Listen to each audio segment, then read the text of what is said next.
Let's go to line 4. Linda. Come on in, Linda. Hello, how are you? I am fine. Talk to me. Well, I'm really excited about the Democratic victories that took place in Harris County and many across the country. Yes, ma'am. And I'm a Democrat because I believe that the Democratic Party is the most progressive party in terms of getting results. But the question I have is that it seems that many progressives put a lot of energy into talking about primarying Democrats instead of putting energy into running against Republicans. Right. Particularly in Texas, that's where we're having so much trouble getting progressive change because a lot of Republicans are allowed to run unopposed.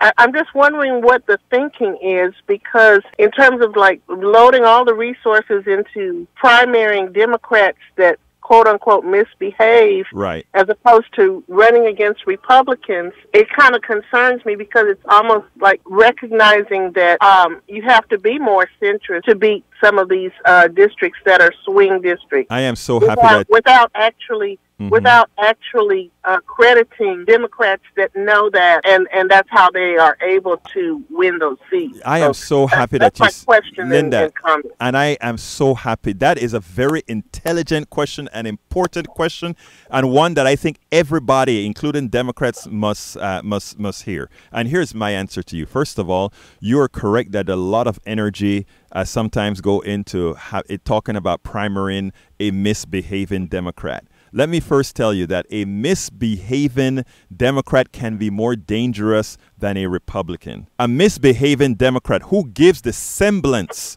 of supporting the middle class and the poor is what gave us the condition that we are in right now. Reagan went ahead and he created this disaster with supply side economics. But the complicity, remember, Reagan didn't have a Republican House or whatever, okay? The complicity, remember, Reagan supports the plutocracy solely, and everything that they did was because they wanted to support the plutocracy, the business class. Whatever the poor or the middle class get is just, you're lucky that you get it. That's the first thing. So therefore, Democrats for too long, and notice I spoke about a derailment, Democrats for too long have been complicit in allowing everything that happened to happen, and then we suddenly just say, oh, it's the Republicans' fault. So that is an easy play, good cop, bad cop thing, right? The Democrats' complicity in screwing things up and then just having a dog to say, oh, well, it's the fault of the Republicans. And you see what? You just made an important statement when you said, well, you know,